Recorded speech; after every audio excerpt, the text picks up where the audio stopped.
கோடை என்ன பாடாப்படுத்துது, சாப்பிட்டதெல்லாம் சூடாயிருச்சு, மலம் கழிக்க முடியல, சிறுநீர் கழிக்க முடியல, அப்படியே எரிச்சலா இருக்கு அப்படின்லாம் நம்ம ஒவ்வொன்றுத்துக்கும் காலத்தை திட்டி விட்டு நாளைக்கு மறுமையில போய் நிப்போம்ல.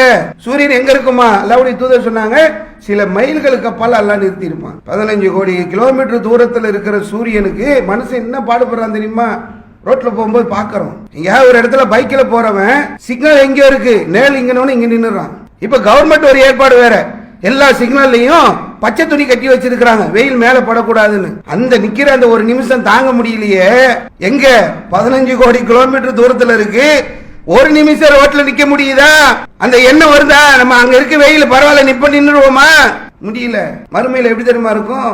வெட்ட வெளி, எந்த கூடாரமோ, எந்த மரமோ, எந்த நிழலோ, எந்த ஒதுங்குமிடமோ இல்லாத ஒரு நாள்ல சூரியனை சில மைல்களுக்கு அப்பால் அல்லாஹ் நிக்க வைப்பான். அப்ப எதுக்கு படிப்பினை பெறணுமா இல்ல? இந்த உலகத்துல இந்த கோடை காலம் வந்த உடனே நமக்கு மைண்ட்ல என்ன வரணும்? நாளைக்கு வெட்ட வெளியில நிப்போமே, சூரியன் சில மைல்களுக்கு அப்பால் இருக்கும்போது என்ன செய்வோம்? அல்லாஹ்வுடைய தூதர் சொன்னாங்க, ஒவ்வொருத்தர் செஞ்ச அமல் இருக்குல்ல, அந்த அமலுக்கு ஏற்ற மாதிரி வேர்வை வருமா. யார் யார் எப்படி எப்படி தப்பி பண்ணலாம் சொல்ல முடியாது. அன்பார்ந்த இஸ்லாமிய சகோதரர்களே, சகோதரிகளே, நாம் வாழக்கூடிய இந்த காலகட்டம் என்பது ஒரு கோடை காலமாக இருக்கின்றது. பள்ளிக்கூட தேர்வுகள் எல்லாம் முடிந்து பிள்ளைகளுக்கு கோடை விடுமுறையும் விடுக்கப்பட்டிருக்கிறது. பிள்ளைகள் எல்லாம் இப்பொழுது கோடை விடுமுறை விட்ட காரணத்தினால் மகிழ்ச்சியோடு இருக்கின்ற இந்த நேரத்திலே பெற்றோர்களாக இருக்கக்கூடியவர்கள் பிள்ளைகளுக்கு லீவு விட்டதை அவர்கள் மகிழ்ச்சியோடு கொண்டாடக்கூடிய நேரத்தில் நாம் சில நெருக்கடிகளையும் சந்திக்கக்கூடிய ஒரு நிலை இருக்கிறது. இந்த நேரங்களிலே, இந்த காலங்களிலே பிள்ளைகளை வேற ஏதாவது பயன்படுத்துவோம், வீட்டில் சேட்டை அதிகமாக இருக்கிறது என்று நமக்கு சில மன கஷ்டங்களும் அதனால் ஏற்பட்டு கொண்டிருக்கின்றது. இந்த கோடை காலம் வந்துவிட்டது என்று சொன்னால் இது இல்லாமல் பல்வேறு பிரச்சனைகளையும் நாம் சந்திக்க நேரிடும். வெளியே போயிட்டு வந்தோம்னு சொன்னால் கடுமையான வெயில், வீட்டுக்கு வந்த உடனே ஃபேனை போட்டு ரெகுலேட்டர் திருப்பி திருப்பி பார்ப்போம், அது 5ஆம் நம்பரில் தான் இருக்கும். எப்பவுமே கொஞ்சம் காற்று வரக்கூடிய ஃபேனு இப்போ வெளியில் போயிட்டு வந்த உடனே திருப்பினாலும் அது 5க்கு மேலே போகாது. அவ்வளவு வெயிலில் வெளியில் ரொம்ப கஷ்டத்தை அனுபவிச்சுட்டு நம்ம உள்ளே வரக்கூடிய ஒரு சூழல்கள் இந்த கோடை காலங்களிலே இருக்கிறது. கோடையை தணிக்க வேண்டும் என்பதற்காக பல ஏற்பாடுகளையும் நாம் செய்கின்றோம். மோரை குடிக்கிறோம், எண்ணீரை குடிக்கிறோம், தர்பூசணியை சாப்பிட்றோம், போகிற இடங்களில் ஜூஸை குடிக்கிறோம். வீட்டில் சாப்பிட்றதுல கறி மீன் இருந்த காலத்தை மாற்றி காய்கறிகள் கீரை வகைகளுக்கு போவோம். ரொம்ப சூடு அதிகமாகி விடுகிறது என்று சொல்லி இந்த கோடை காலம் வந்துவிட்டது என்று சொன்னால் நிறைய மாற்றங்களை நமக்கு நாமே ஏற்படுத்தி கொண்டும் இருக்கின்றோம். இந்த கோடை காலம் என்பது ஏதோ இயற்கையில் அது வந்துடுது அப்படின்னு நினைக்கிறாங்க. இது ஒரு இயற்கையான ஒரு நிகழ்வுகள் கிடையாது. இந்த கோடை காலத்தில் நமக்கு நிறைய படிப்பினைகள் இருக்கிறது. அறிவியல் ரீதியாக நாம் கவனிக்க வேண்டிய நிறைய விஷயங்கள் இந்த கோடை காலத்தில் இருக்கிறது.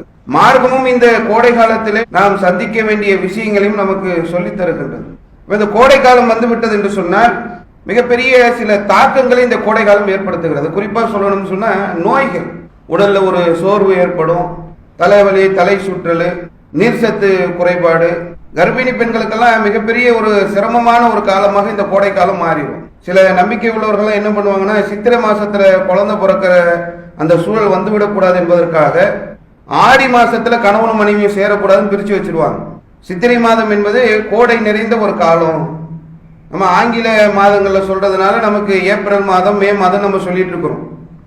அவர்கள் அந்த சித்திரை மாதத்துல குழந்தை பிறக்கக்கூடிய ஒரு சூழல் ஏற்பட்டது என்று சொன்னால் கர்ப்பிணிகள் ரொம்ப கஷ்டப்படுவாங்க. பிறக்கக்கூடிய அந்த குழந்தைகள் அந்த வெயில் காலத்துல, அந்த கோடை காலத்துல அந்த சின்ன பிள்ளைகள் சிரமப்படக்கூடிய ஒரு சூழல் ஏற்படும் என்று சித்திரையில பிள்ளையே பெறக்கூடாதுன்னு இருந்த காலங்கள்லாம் இருந்தது. கோடை காலம் வந்துவிட்டது என்று சொன்னால் பல்வேறு நோய்கள், வளர்ந்து விட்ட நாடுகள் எல்லாம் கூட இந்த கோடை காலத்தை அடைந்து விட்டார்கள் என்று சொன்னால் இறப்பு விகிதம் அதிகமாகிறது என்று சொல்லக்கூடியதை பார்க்கிறோம். மூளைக்கு போகக்கூடிய ரத்தம் அது கட்டி விடுகிறது, இதயத்திற்கு செல்லக்கூடிய ரத்தம் கட்டி விடுகிறது என்று சொல்லக்கூடிய சூழ்நிலைகள்லாம் நம்ம பார்க்கிறோம். நம்ம கண்கூடாகவே நிறைய நோய்களை பார்க்க தானே செய்யறோம். வெயில் காலம் வந்துருச்சுன்னா சூடு கட்டிகள் வந்துடும், வியர்க்குறுகள் வந்துடும், அம்மை போன்ற நோய்கள் வரும், மஞ்சை காமாலை நோய்கள் வரும் என்று பல்வேறு நோய்கள் இந்த கோடை காலம் வந்துவிட்டது என்று சொன்னால் நாம் ஒவ்வொரு கோடை காலங்களிலும் சந்திக்கக்கூடிய ஒன்றாகத்தான் இருக்கிறது. இந்த கோடை காலம் வருகிறதே ரொம்ப வேதனைகளை நாம் சந்திக்கின்றோம், நிறைய கஷ்டங்களை எல்லாம் நாம் அனுபவித்துக் கொண்டிருக்கிறோம். என்னதான் இது? வயதானவர்கள் இருந்தார்கள் என்று சொன்னால் அடுத்த சீசனை நம்ம எப்ப தொடுவோம், எப்ப இந்த பருவநிலை மாறும் என்று சொல்லக்கூடிய அளவிற்கு இன்னும் இந்த காலங்கள் எல்லாம் பருவநிலை மாற்றங்களோட காலமாக நாம் வாழ்ந்து கொண்டிருக்கிறோம். போன வருஷத்தை விட இந்த வருஷம் வெயில் அதிகம், இந்த வருஷத்தை விட அடுத்த வருஷம் வெயில் அதிகமாகத்தான் இருக்கும் என்று சொல்லக்கூடிய அளவுக்கு கட்டாயமாக இந்த கோடை காலத்தை நம்ம சந்தித்து தான் ஆகணும். இந்த வெயிலுடைய அந்த தாக்கம் என்பது நாம் சந்திக்கக்கூடிய ஒரு நிலைதான் இருக்கும் என்று சொல்லி ஒவ்வொரு காலத்துல நம்ம இந்த கோடையை சந்திக்கிறோம். இது கோடை காலம்னா என்ன, அதுல இருக்கக்கூடிய விஷயம் என்ன, அதுல நம்ம பெற வேண்டிய படிப்பினை என்ன என்று நிறைய இருக்கிறது. அதுல முக்கியமான விஷயம் என்னவென்று சொன்னால், மனிதன் வேறு கடவுள் வேறு. கடவுள் என்பவன் யார், மனிதர்கள் யார் என்பதை நாம் அறிந்து கொள்வதற்கு அடிப்படையாக இந்த கோடை காலம் இருக்கிறது. நம்ம சக்திக்கு அப்பாற்பட்டு நடக்கக்கூடிய நிகழ்வுகள் எல்லாம் நாம் இயற்கை என்று இயற்கையின் பேர்ல போட்டுட்டு போயிடும். அது இயற்கை அல்ல, அது அல்லாஹ் ரப்பல் ஆலமீன் ஏற்படுத்தி வைத்திருக்கிற அவனுடைய செயற்கை என்பதை நம்ம முதல்ல விளங்கி கொள்ள வேண்டும். கோடை காலத்தை நம்ம அழகான படிப்பினை பெறக்கூடிய ஒரு காலமாக நம்ம ஆக்கிடணும். நிறைய சொகுசுகள், நிறைய வசதிகள் வந்துருச்சு. இன்னைக்கு இன்றைய தினத்தில் நாம் இந்த கோடையை உணராத அளவிற்கு நிறைய ஏற்பாடுகள், மருத்துவம் வளர்ந்துருச்சு, வசதிகள் வளர்ந்து விட்டது. நம்ம வீட்டுக்கு போனா ஏசி, வாகனத்துல ஏசி, பள்ளிக்கு வந்தால் கூட இப்போ ஏசி என்று சொல்லக்கூடிய அளவிற்கு கோடையுடைய அந்த வெப்பத்தை உணராத அளவுக்கான ஒரு சூழ்நிலைகளுக்கு நாம் மாறிக்கொண்டிருக்கிறோம். இப்படிப்பட்ட கால சூழ்நிலையிலே அல்லாஹ் ரப்பல் ஆலமீன் யார், இறைவன் என்பவன் யார், மனிதர்கள் என்பவர்கள் யார், நம்முடைய பலகீனத்தை உணரக்கூடிய ஒரு முக்கியமான ஒரு காலகட்டம் தான் இந்த கோடை காலம் என்பது. அல்லாஹ் ரப்பல் ஆலமீன் திருமறை குர்ஆனிலே நமக்கு சொல்லும் போது அழகாக அல்லாஹ் கேட்கிறான், நீங்கள் விதைக்கிறீர்களே அதை நீங்க சிந்திச்சு பார்த்திருக்கிறீங்களா? நம்ம விதைக்கிறோம்ல, எல்லாமே காசு கொடுத்து வாங்கிடும், அதனால நமக்கு எதுவுமே தெரிய மாட்டேங்குது. வீட்டுக்கு காய்கறி வந்துருது, பழங்கள் வந்துருது, தேவையான உணவுகளை நமக்கு சமைத்து கொடுத்து விடுகிறார்கள், அதனால நமக்கு ஒன்றுமே புரிய மாட்டேங்கிறது. அல்லாஹ் ரப்பல் ஆலமீன் கேட்கின்றார், நீங்கள் விதைக்கிறீர்களே அதை பற்றி நீங்கள் சிந்தித்து பார்த்திருக்கிறீர்களா? அதை நீங்க முளைப்பிக்க செய்கிறீர்களா இல்ல நான் முளைப்பிக்க செய்கிறேன்னா அல்லாஹ் கேட்கிறான். நீ விதைக்கிற அந்த விதைய அது எப்படி முளைக்குதுன்னு தெரியுமா? அது ஓன் ஆற்றலா, ஓன் சக்தியா, ஓன் திறமையா? நீ ஒரே மண்ணுல, ஒரே இடத்துல, ஒரே ஊர்ல ஆயிரக்கணக்கான விதைகளை வடிவமாக வடிவமைத்துக் கொண்டு நீ விதைக்கிறாயே, அதை நீ முளைப்பிக்க செய்கிறாயா? இதுல மாங்கனி வர வேண்டும், இதுல ஆப்பிள் வரணும், இதுல திராட்சை வரணும், இதுல பேரிச்சை வரணும், நீ திட்டமிட்டாயா? நீ விளைவிக்கிறாயா என்று சொல்லிவிட்டு அல்லாஹ் அது கேட்கிறா. நாம் நாடினால் அதை சருகுகளாக ஆக்கி விடுவோம், அப்போது நீங்கள் கை சேதப்பட்டவர்களாக ஆகி விடுவீர்கள். நீ விதைச்சிட்டப்பா, நீ விதைச்சதை நீ அதை முளைப்பிக்க செய்கிறாயா, நான் முளைப்பிக்க செய்கிறேனா? நான் நினைத்தேன் என்று சொன்னால் அதை சருகாக மாத்திடுவேன், ஒண்ணுமே இல்லாம ஆக்கிடுவேன், நீ நஷ்டம் அடைஞ்சவன் ஆயிடுவேன் என்று சொல்லி அல்லாஹ் ரப்பல் ஆலமீன் நாம் விதைக்கக்கூடிய விதைகளை சொல்லி தருகிறார். சில நேரங்கள் எல்லாம் பார்க்க தான் செய்யணும். மனுஷன் விதைச்சிட்டு அறுவடை செஞ்சிடலாம், சாகுபடி பண்ணிடலாம், நம்ம மூட்டை மூட்டையா நெற்களை ஏத்திடலாம், நம்ம நல்ல அறுவடையுடைய அந்த பொருளாதாரத்தை அனுபவிக்கலாம் நினைச்சு அவர்கள் விதைக்கிறார்கள். ஆனா சில நேரங்கள்ல இயற்கையுடைய காரணம், அல்லாஹ் ரப்பல் ஆலமீன் தரக்கூடிய அந்த சூழ்நிலைகளின் காரணமாக அதெல்லாம் அறுவடை செய்ய முடியாமல் தேங்கி போகக்கூடிய, அதையெல்லாம் நாசமாகக்கூடிய ஒரு சூழ்நிலைகளை பல நேரங்களில் நம்ம பார்க்கிறோம். அதே மாதிரி அடுத்தது தொடர்ச்சியாக அல்லாஹ் ரப்பல் ஆலமீன் கேட்கிறான், அஃபரா ஐத்துமுல் மா அல்லதி தஸ்ரஃபு, நீங்க குடிக்கக்கூடிய தண்ணீரை பற்றி நீங்க சிந்திச்சிருக்கிறீங்களா? நமக்கு ரொம்ப ஈஸியா கிடைக்குது எல்லாமே இந்த காலங்கள்ல. அந்த தண்ணீரை பற்றி நீங்க சிந்தித்திருக்கிறீர்களா? வெளியில இருந்து வந்த உடனே எவ்வளவோ குடிக்கிறோம், அந்த தாகம் அந்த தொண்டையில அடங்க மாட்டேங்கிறது, நம்ம குடிக்கிறோமே.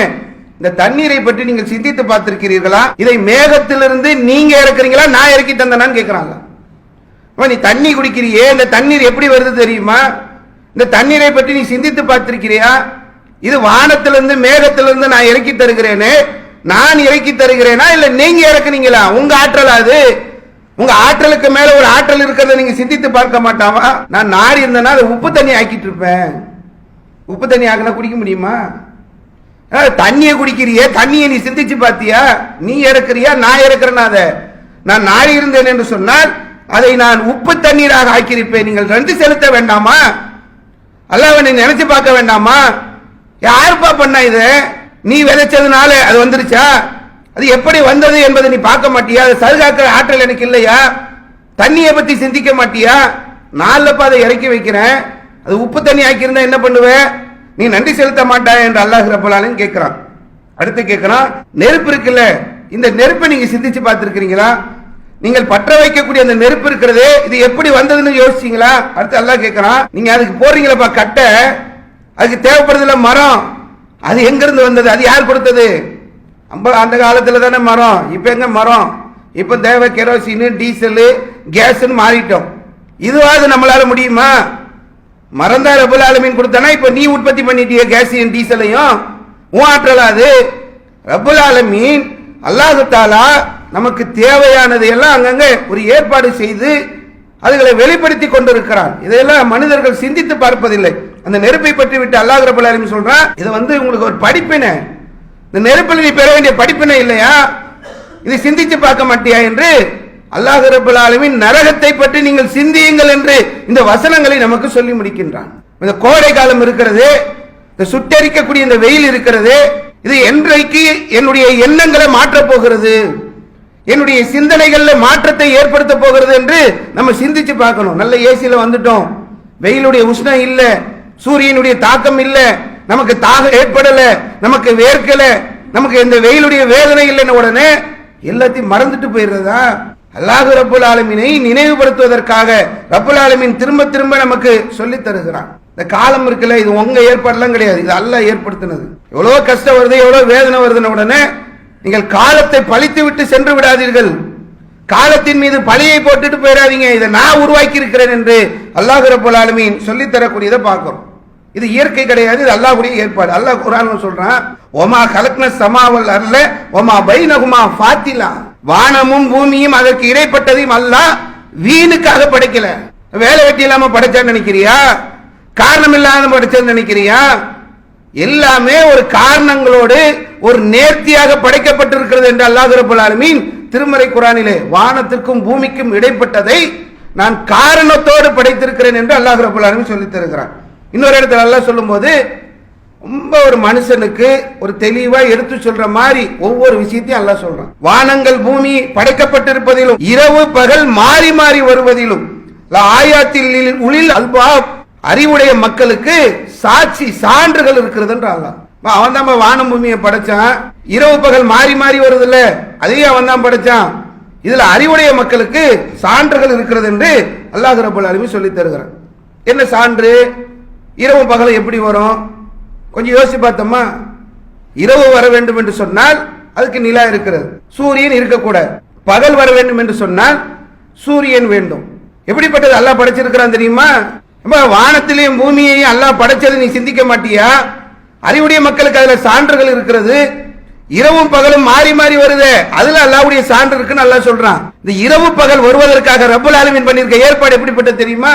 சூரியன் ஒண்ணு படைச்சிருக்கிறான். என்ன சூரியன்? சும்மா ஒரு 4 எழுத்துல எழுதி இருக்கு, அது என்ன பெரிய படைப்பா நீங்க நினைச்சிடலாம். பூமி இருக்குல்ல, பூமி, இந்த மாதிரி பூமிக்குள்ள நீங்க அடுக்கிக்கிட்டே வந்தீங்கன்னா 13 லட்சம் பூமி அடுக்கணுமா? பூமி சைஸ் தெரியுமாங்க நமக்கு? ஒரு 900 ஸ்கொயர் ஃபீட் இடம் வாங்கணும், 1000 ஸ்கொயர் ஃபீட் இடம் வாங்கினாக்கா தலை சுத்திருது. ஒரு சின்ன இடத்தை வாங்குறதுக்கு நமக்கு சக்தி இல்ல. பூமியுடைய அளவு தெரியுமா? இந்த பூமி மாதிரி லட்சக்கணக்கான மடங்கு பெருசு சூரியன். சூரியன் என்ன ஒரு வெற்று இதுவா? சூரியன் என்ன நெருப்பு பந்து. நெருப்பு வேணும்னா என்ன பண்ணணும்? நமக்கு நெருப்பு வேணும், சமைக்கிறதுக்கு நெருப்பு வேணும். சிலிண்டர் தட்டுப்பாடு ஆயிருச்சு, பல இடங்கள்ல ஹோட்டல் மூடிட்டாங்க, பல கடைகளை திறக்கிறது இல்ல. நெருப்பு உற்பத்தி சும்மா வந்துருமா? நெருப்பு நெருப்பை உற்பத்தி செய்யக்கூடிய ஆற்றல் வேணும். சின்ன ஒரு ஸ்டவ்ல ஒரு நெருப்பு வர்றதுக்கு அந்த ஆற்றல் வேணும். பெரிய கேஸ் ஸ்டவ் வேணும், சிலிண்டர் வேணும். இவ்வளவு பெரிய நெருப்பு வந்து பூமி அளவுக்கு இல்ல, பூமியை மாதிரி பல லட்சம் மடங்கு பெரிய சூரியன். எப்பவுமே அங்க நெருப்பு இருந்துகிட்டே இருக்கு, எரிஞ்சுக்கிட்டே இருக்கு. எப்படி எரியுது? ஏன் எரியுது? என்ன காரணம்? கோடை காலம் வந்துருச்சுன்னா நீ அல்லாஹ்வை திட்டிக்கிட்டு அல்லாஹ்வை ஏசிக்கிட்டு வேதனையா இருக்கு, கஷ்டமா இருக்குன்னு பேசுறியே. இந்த கோடை காலத்தில் இருக்கக்கூடிய சூரியன் இருக்கு, அது எப்படி வந்தது தெரியுமா? அதனுடைய ஆற்றல் தெரியுமா? அதனுடைய அற்புதம் தெரியுமா? அதனுடைய சக்தி தெரியுமா? அதனுடைய படைப்பு தெரியுமா? சிந்திச்சு பார்த்தோமா? சூரியன் வந்து பல கோடிக்கணக்கான மைல் தூரத்தில் வச்சிருக்கிறான் அல்லாஹ்.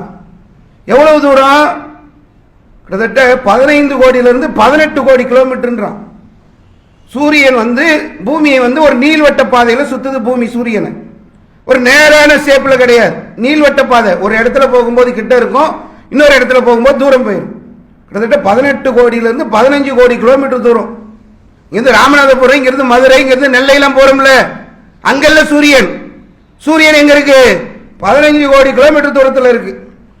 எனக்கு சிந்திச்சு பார்த்தோமா, ராத்திரி துணியை துவச்சு வீட்டில் போடுறாங்க மழை காலத்துல, காலையில எழுந்திரிச்சு போய் எடுக்கிறோம், ஈரமா இருக்கு. நைட்டு துவச்சு போட்டியா, வீட்டில் சண்டை, காலையில வரைக்கும் காயில. இப்போ நம்ம வெளியில போய் போட்டு வந்தோம்னா 10 நிமிஷம்ல காஞ்சி நிக்குது. எங்க இருக்கிற சூரியன்? மதுரையில இல்ல, நெல்லையில இல்ல, டெல்லியில கிடையாது. டெல்லியில இருந்து இங்க காய வைக்கிறது முடியுமா உங்களுக்கு? அந்த ஆற்றல் இருக்கா? டெல்லியில ஒரு பொருளை வச்சுட்டு இங்க காய வைக்க முடியுமா? 15 கோடி கிலோமீட்டர் தூரத்தில் இருக்கக்கூடிய சூரியனுடைய வெப்பம் கண் முன்னால் பார்க்கிறோம். 10 நிமிஷத்தில் அதனுடைய நிலையை உணரக்கூடிய அளவுக்கு எப்படிப்பட்ட படைப்பா இருக்கும்? என்ன மாதிரி ஆற்றலுக்கு சொந்தக்காரன் அல்ல? இதை சிந்திச்சு பார்க்கறத விட்டுட்டு நம்ம என்ன பண்ணிட்டு இருக்கிறோம்? வெயில் காலம் வந்துருச்சு, ஒன்னும் முடியல, ஒரே வேர்க்குரு வந்துருச்சு, கட்டி வந்துருச்சு, இப்படி பேசிட்டு இருக்கிறோம். இந்த வெயிலுடைய அந்த தாக்கத்தை எல்லாம் நம்ம சிந்திக்காம வாழ்ந்து கொண்டிருக்கக்கூடியதை பார்க்கிறோம். அல்லாஹ்வுடைய தூதர் சொன்னாங்க, காலத்தை திட்டாதீங்க, இன்னல்லாஹு ஹுவத்தஹர், அல்லாஹ் தான் காலமாக இருக்கிறான், காலத்தை ஏசிராதீங்க. நாங்க அல்லாஹ்வுடைய தூதர் இன்னொரு இடத்துல சொல்லும் போது, ஆதமுடைய மகன் என்னை துன்புறுத்துகிறான். சொல்றது யாரு? அல்லாஹ். அல்லாஹ் சொல்றானா, ஆதமுடைய மகன் இருக்கிறானே மனிதன், என்னை துன்புறுத்தி கொண்டிருக்கிறான், அவன் காலத்தை திட்டுகின்றான். வானதகர், நான் தான் காலம், என்னை அவன் திட்டிக் கொண்டிருக்கிறான், இரவும் பகலும் மாறி மாறி மாற்றுகின்றேன் என்று அல்லாஹ் ரப்பல் ஆலமீன் சொல்லி தருகிறான். காலத்தை போய் ஏசலாமா? காலத்தை திட்டலாமா? அதுல என்ன நான் படிப்பினை பெறணும், அதுல உள்ள விஷயம் என்ன, அது எதற்காக செய்யப்பட்டிருக்கு, அதனுடைய நன்மை என்ன, அதை விளங்கி நான் செய்ய வேண்டிய செயல்கள் என்ன என்பதை எல்லாம் சிந்திக்காமல் காலத்தை திட்டக்கூடியதை பார்க்கணும். அங்கிருந்து தான், சூரியன்ல இருந்து தான் நமக்கு வெப்பம் வரணும், சூரியன்ல இருந்து தான் ஒளி வரணும், சூரியன்ல இருந்து தான் இந்த உலகத்திற்கு தேவையான பல ஆற்றல்கள் வரணும். அதனாலதான் அல்லாஹ் அவ்வளவு தூரம் வைத்து அவ்வளவு பெரிய நெருப்பு பந்தை உருவாக்கி வச்சிருக்கிறான். தாவரம் வருதுல்ல, தாவரம் நீங்க போடுறீங்களே விதை, அதை நீ முளைப்பிக்கிறியா நான் முளைப்பிக்கிறேன்னு நல்லா கேட்கிறான்ல, எதை வச்சு முளைப்பிக்கிறான்? அதுக்கு தேவையான ஆற்றலை எதன் மூலம் கொடுக்கிறான்? வானத்தில் மேகத்திலிருந்து தண்ணீரை இறக்குறான் அல்லாஹ். எப்படி செய்யறான்? அந்த ஏற்பாடு என்ன? இத்தனை லட்சம் மடங்கு பூமியை விட பெருசா சூரியனை வைத்து, அது குறிப்பிட்ட தூரம் கொண்டு போய் வைத்து, 2 நெருங்கிறாத ஏற்பாடை செய்து, அதுல இருந்து நமக்கு தேவையான எல்லா ஏற்பாடுகளையும் ரப்புல் ஆலமீன் செய்து தந்து கொண்டிருக்கிறான். இது முதல்ல நம்ம பெற வேண்டிய ஒரு படிப்பினை. 15 கோடி கிலோமீட்டர் தூரத்தில் இருக்கக்கூடிய சூரியனுடைய வேதனை வர முடியலன்னு இங்கிருந்து ஊட்டிக்கு போறோம், இங்கிருந்து கொடைக்கானல் போறோம், இங்கிருந்து கேரளா போறோம், என்னென்னவோ பண்றோம். போயிட்டோம்ல, இங்க சொகுசு வாழ்க்கைக்கு எல்லா ஏற்பாடு எல்லாம் செட்டிங்கும் பண்ணிட்டோம்ல, நாளைக்கு மறுமையில போய் நிப்போம்ல விசாரணையில. சூரியன் அல்ல சில மைல்களுக்கு அப்பால் நிக்க வைப்பாங்க. என்ன பண்ணுவோம்? இந்த கோடை காலத்தை திட்டிப்புட்டு, கோடை என்ன பாடாப்படுத்துது, சாப்பிட்டதெல்லாம் சூடாயிருச்சு, மலம் கழிக்க முடியல, சிறுநீர் கழிக்க முடியல, அப்படியே எரிச்சலா இருக்கு அப்படின்லாம் நம்ம ஒவ்வொன்றுத்துக்கும் காலத்தை திட்டி விட்டு நாளைக்கு மறுமையில போய் நிப்போம்ல, சூரியன் எங்க இருக்குமா? அல்லாஹ்வுடைய தூதர் சொன்னாங்க, சில மைல்களுக்கு அப்பால் அல்லாஹ் நிறுத்தி இருப்பான். 15 கோடி கிலோமீட்டர் தூரத்தில் இருக்கிற சூரியனுக்கு மனுஷன் என்ன பாடுபடுறான் தெரியுமா? ரோட்ல போகும்போது பார்க்கறோம், எங்கேயாவது ஒரு இடத்துல பைக்கில் போறவன் சிக்னல் எங்கேயோ இருக்கு, நேல் இங்கன்னு இங்க நின்றுறான். இப்ப கவர்மெண்ட் ஒரு ஏற்பாடு வேற, எல்லா சிக்னல்லையும் பச்சை துணி கட்டி வச்சிருக்கிறாங்க, வெயில் மேல படக்கூடாதுன்னு. அந்த நிக்கிற அந்த ஒரு நிமிஷம் தாங்க முடியலையே. எங்க 15 கோடி கிலோமீட்டர் தூரத்தில் இருக்கு, ஒரு நிமிஷம் ரோட்ல நிக்க முடியுதா? அந்த எண்ணம் வருதா? நம்ம அங்க இருக்க வெயில் பரவாயில்ல நிப்ப நின்றுவோமா? முடியல. மறுமையில் எப்படி தெரியுமா இருக்கும்?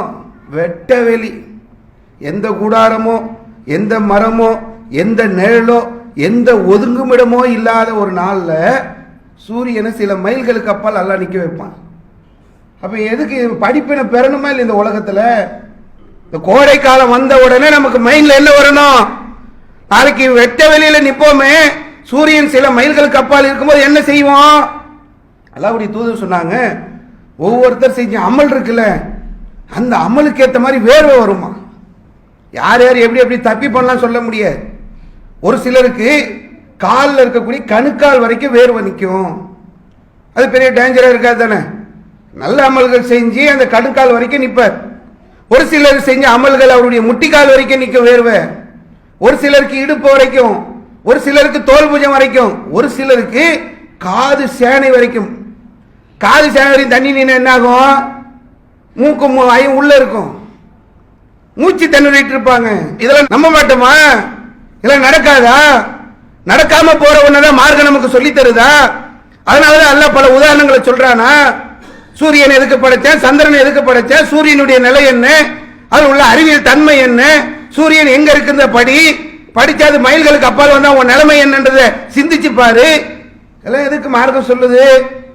நாளைக்கு மறுமையில போய் மகசல்ல நிற்கும் போது காது சேனை அளவுக்கு வேர்வையில் ஒரு மனுஷன் நிற்பாரு என்று அல்லாஹ்வுடைய தூதர் சொல்றாங்க. எவ்வளவு நேரம்? ஒரு நாளா? 1 மணி நேரம் நிற்க முடியலையேங்க. ஒரு நிமிஷம் முடியாது நம்மால. சூரியன் 15 கோடி கிலோமீட்டர் தூரத்தில் இருக்கும்போது ஒரு நாள் நிற்க முடியுமா? ஒரு வாரம், ஒரு மாசம், ஒரு வருஷம் போய் பல ஆண்டுகள் மகசர் மைதானத்தில் விசாரணைக்காக நிற்க வைக்கப்படுவார்கள். ஒரு நாள் என்பது 50,000 ஆண்டுகளுக்கு சமம். அவ்வளவு ஒரு நெருக்கடியான ஒரு நிலையை மனுஷன் சந்திக்க போகிறான் என்பதை நமக்கு திருமறை குர்ஆனிலே அல்லாஹ் ரப்பல் ஆலமீன் பல இடங்களிலே நமக்கு சொல்லித் தருகிறான். அல்லாஹ்வுடைய தூதர் சொன்னாங்க, மகசர் மைதானத்தில் ஒரு ஏற்பாடு. அதுக்கப்புறம் இங்கிருந்து உலகத்தில் வாழ்ந்துட்டோம்ல, நிறைய வகையான ஹீட் எல்லாம் பார்த்துட்டோம். 40 டிகிரி செல்சியஸ் இருந்தால் ஒரு மனுஷனுடைய பாடி தாங்கும். அதே 100 டிகிரி போனால் தாங்குமா நம்ம உடம்பு? அல்லாஹ்வுடைய தூதர் சொன்னாங்க, பூமியில நீ பார்த்த நெருப்ப மாதிரி 69 மடங்கு அதிகம் மறுமையில் உள்ள நெருப்புனாங்க. இங்க இருக்கிற நெருப்பு 70 மடங்குல 1 மடங்கு தான் நீ பார்க்கிற. இதை விட 69 மடங்கு அதிகமான வெப்பம் உள்ளதுதான் மறுமையில் உள்ளது என்று அல்லாஹ்வுடைய தூதர் சொன்னாங்க. கொஞ்சம் யோசிச்சு பாருங்க, தாங்க முடியுமாங்க? அதாவது மத்த கொள்கை சார்ந்த மத்த நம்பிக்கை கொண்டவர்களுடைய நிலைமை வேற. இஸ்லாமிய மார்க்கம் நாளைக்கு மறுமையில என்ன நடக்க போகிறது என்பதை அழகாக நம்ம படிக்கக்கூடிய அளவிற்கு நமக்கு பாடம் நடத்துகிறது. மறுமை நாள்ல 69 மடங்கு அதிகம் என்று சொன்னால் அது எப்படி தாங்குவீங்க? வெளில போய் 1 மணி நேரம் நின்றுட்டு இதெல்லாம் எனக்கு பெரிய விஷயமா சொல்லிட முடியுமா? அதாவது படிப்பினை பெறுவதற்காக இந்த காலகட்டங்களை, இந்த பருவங்களை அல்லாஹ் ரப்பல் ஆலமீன் ஏற்படுத்தி இருக்கிறார். இன்னொரு இடத்துல அல்லாஹ்வுடைய தூதர் சொல்றாங்க, நரகமே நரகத்தை சாப்பிடுது. நெருப்பு நரகத்தை சாப்பிடக்கூடிய ஒரு நிலை. அப்போ அல்லாஹ்விடத்திலே நரகம் முறையிடுகிறதா? இந்த மாதிரி நரகமே அரித்து கொண்டு போகக்கூடிய ஒரு சூழல் இருக்கிறது போது அல்லாஹ் ரப்பல் ஆலமீன் நீ மூச்சு விட்டுக்கொள் என்று சொல்லி அனுமதி தருகிறான். மூச்சு விடுகிறது நரகம். அல்லாஹ்வுடைய தூதர் சொன்னாங்க, இங்க ஏற்படுதல் இந்த வெப்பம் இது நரகத்துடைய மூச்சு காற்றுனாங்க. கொஞ்சம் மண்டையில நமக்கு ஏதாவது ஒரு பக்கத்திலேயாவது இதை நம்ம யோசிச்சிட்டோம்னா, நரகம் விடக்கூடிய மூச்சு காற்று தான் இந்த வெப்பம் என்று சொன்னால், வெப்பம்னா நம்ம இங்க ஏசில உட்கார்ந்து இருக்கிறோம் இது இல்ல. மக்கா பெருவெளியில பாலைவனத்துல சில நேரங்கள் எல்லாம் ஹஜ்ஜுக்கு போகும்போது இப்ப பல இடங்கள்ல ஏசி ஆகி போயிருச்சு. அரபா மைதானத்துல முஸ்தலிஃபால எல்லாம் திறந்த வெளியில போய் இருப்பீங்களே, அந்த மாதிரியான ஒரு சூழ்நிலையில இங்க நம்ம இப்ப அந்த வெப்பங்களை சந்திச்சுட்டு இருக்கிறோம். பருவநிலை காலங்கள் மாறிய காரணத்தினால கடுமையான வெப்பத்திறமை இப்ப சந்திக்கக்கூடிய அளவிற்கான சூழ்நிலைகளை ஏற்பட்டு இருக்கிறது. இப்ப இந்த வெப்பம் என்பது எப்படிப்பட்டது என்று சொன்னால் நரகம் விழக்கூடிய மூச்சு காற்று. இன்னொரு தடவை மூச்சு காற்று விடும்போது குளிர்ந்த காற்று வரும் என்று அல்லாஹ்வுடைய தூதர் நமக்கு சொல்லித்தராங்க. அப்போ இந்த நரகம்னா என்ன? சூரியனுக்கு 15 கோடி கிலோமீட்டர் தூரத்தில் இருக்கிறதே தாங்க முடியலன்னா அதனுடைய வெப்பமே எனக்கு இவ்வளவு கஷ்டப்படுறேன்னு சொன்னா, அப்ப நாளைக்கு நரகத்துல இருக்கக்கூடிய சூழல் ஏற்பட்டா என்ன செய்வோம்? உலகத்துல வாழும் போது நான் நரகத்துக்கு போக கூடாதுன்னு உழைக்கணுமா இல்லையா? நரகத்திற்கு என்னை அழைத்து செல்லக்கூடிய எல்லா காரியங்களை விட்டு நான் விலக வேண்டும், நான் படிப்பினை பெற வேண்டும், நான் திருந்த வேண்டும் என்பதை மார்க்கம் நமக்கு பல நேரங்களில் சொல்லித் தருகிறது. அப்ப இந்த கோடை காலம் என்பது நம்ம சிந்தித்து பார்க்க வேண்டிய ஒரு முக்கியமான ஒரு விஷயம். இந்த காலம் என்பது நமக்கு நிறைய படிப்பினைகளை தரக்கூடிய ஒரு காலமாக இருக்கிறது. இந்த படிப்பினையை பெற்று நாளைக்கு மறுமையில இதை விட கடுமையான நெருக்கடிகளை எல்லாம் நம்ம சந்திக்க இருக்கிறோம் என்பதை உணர்ந்து இந்த கோடை காலத்தின் மூலமாக மார்க்கம் சொல்லக்கூடிய மறுமைக்கும் இந்த காலத்திற்கும் உள்ள அந்த ஒற்றுமையை விளங்கி மறுமைக்கு தயாராகக்கூடிய மக்களாக நாம் இருக்க வேண்டும். இந்த கோடை காலத்தில் நிறைய ஏற்பாடுகள் இன்னைக்கு நம்ம செஞ்சுக்கிறோம். நமக்கு தேவையான எல்லா சேஃப்டியும் செய்யற அளவுக்கு ரப்புல் ஆலமீன் நமக்கு ஆற்றல்களையும் இந்த உலகத்துல வழங்கி இருக்கிறான். நிறைய பேர் தேவை உள்ளவங்க இருப்பாங்க. தண்ணீர் பந்தல் அமைக்கிறது, மக்களுக்கு தேவைகளை நிறைவு செய்யறது, வரக்கூடியவங்களுக்கு மோர்கள் கொடுக்கறது, அந்த கோடை காலத்தில் அவங்களுக்கு ஏற்படக்கூடிய அந்த பிரச்சனைகளை தீர்த்து வைக்கிறது. அல்லாஹ்வுடைய தூதர் இது சம்பந்தமா நிறைய சொல்றாங்க. தேவையான அந்த மக்களுக்கு அந்த கிணறுகளை ஏற்படுத்தி தர்றது, இதெல்லாம் நிரந்தர நன்மை என்று அல்லாஹ்வுடைய தூதர் நமக்கு சொல்லித் தராங்க. உஸ்மான் ரலியல்லாஹு அன்ஹு வந்து விலை கொடுத்து வாங்கி ஒரு கிணற்றை அப்படியே தர்மம் செய்கிறார்கள். அதே மாதிரி அல்லாஹ்வுடைய தூதர் சொன்னாங்க, ஒரு மரத்தை நட்டு வைத்தீர்கள் என்று சொன்னால் அதில் யாரெல்லாம் பயன்பெறுகிறார்களோ அந்த நன்மை உங்களுக்கு காலமெல்லாம் கிடைக்கும். அதுல வந்து ஒரு பறவை அதில் பயன்பெற்றதுன்னா கூட அந்த நன்மை உங்களுக்கு கிடைக்கும் என்று சொன்னார். அப்ப இந்த கோடையை தவிர்க்கக்கூடிய ஏற்பாடுகளையும் மார்க்கம் நமக்கு சொல்லித் தருகிறது. அந்த நன்மைகளையும் நம்ம செய்ய வேண்டும். நாளைக்கு மறுமையில போய் நிற்கின்ற அந்த நேரங்களிலே சூரியன் சில மைல்களுக்கு அப்பால் இருக்கின்ற போது அல்லாஹ் ரப்பல் ஆலமீன் அர்ஷுடைய நிழலை நமக்கு தர இருக்கிறார். அது அல்லாஹ்வுடைய மாபெரும் கிருபையால் நாம் அதை அடைய வேண்டும் என்று சொன்னால் ஒரு 7 பண்புகளை அல்லாஹ்வுடைய தூதர் நமக்கு கற்றுத்தருகிறார்கள். அதையெல்லாம் இந்த கோடை காலத்துல எப்பெல்லாம் இந்த வெயிலுக்கு ஓரம் ஒதுக்குறோமோ, எப்பெல்லாம் இந்த சிக்னல்ல போய் கீழே நிக்கிறோமோ அப்பெல்லாம் நினைச்சு பாருங்க, இதையெல்லாம் விட கடுமையான ஒரு நாள் இருக்கிறது. அன்று நாம் நிழலில் நிற்க வேண்டும் என்று சொன்னால் இந்த காலத்தில் அதை குறித்து நம்ம புரிய வேண்டும், நடக்க வேண்டும் என்ற சிந்தனை வளர்த்துக் கொள்ளக்கூடிய நன்மக்களாக இருந்து மறுமையிலே வெற்றி பெறக்கூடிய வாய்ப்பை அல்லாஹ் நமக்கு ஏற்படுத்த வேண்டும் என்று என்னுடைய முதல் உரையை முடித்துக் கொள்கின்றேன். வாகுதாவானா அல்ஹம்துலில்லாஹி ரப்பில் ஆலமீன். அல்லாஹு அக்பர், அல்லாஹு அக்பர்.